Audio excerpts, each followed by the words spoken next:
Poco X3 Pro complaint auto Qualcomm port DC rating பார்த்தீங்கன்னா 120 ஸ்டக்கு.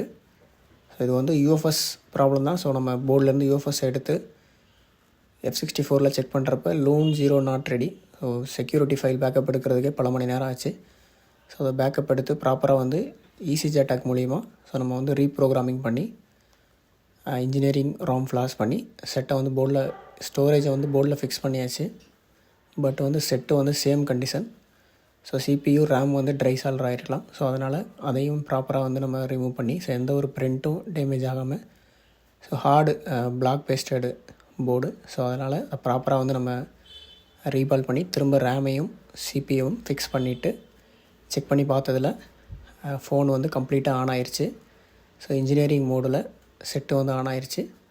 இதில் வந்து பார்த்திங்கன்னா செக்யூரிட்டி நம்பர் ஸோ பேஸ்பேண்ட் எல்லாமே ஓகே. ஸோ திரும்ப வந்து UMT மூலிமா ஸோ அஃபிஷியல் ஃப்ளாஷ் ஃபைல் நம்ம ஃப்ளாஷ் பண்ணி செட்டை வந்து இப்போ கம்ப்ளீட்டாக ரெடி பண்ணியாச்சு. So baseband okay, IMEI number okay, அதே மாதிரி காலு, data, camera everything is okay. இந்த மாதிரி உங்கள் ஃபோனில் எந்த ப்ராப்ளமாக இருந்தாலும் சரி பண்ணிக்கலாம். நீங்கள் நேரடியாக நம்மளை காண்டாக்ட் பண்ணலாம் அல்லது கொரியர் மூலிமா நீங்கள் உங்களோட ஃபோனை சென்ட் பண்ணி விடலாம். ஸோ குயிக் அண்ட் பெஸ்ட்டாக நம்ம பண்ணி கொடுத்துட்ருக்கோம். மறக்காமல் நம்ம பேஜை ஃபாலோ பண்ணி வச்சுக்கோங்க. உங்கள் ஃப்ரெண்ட்ஸுக்குமே ஷேர் பண்ணுங்கள். தேங்க்யூ.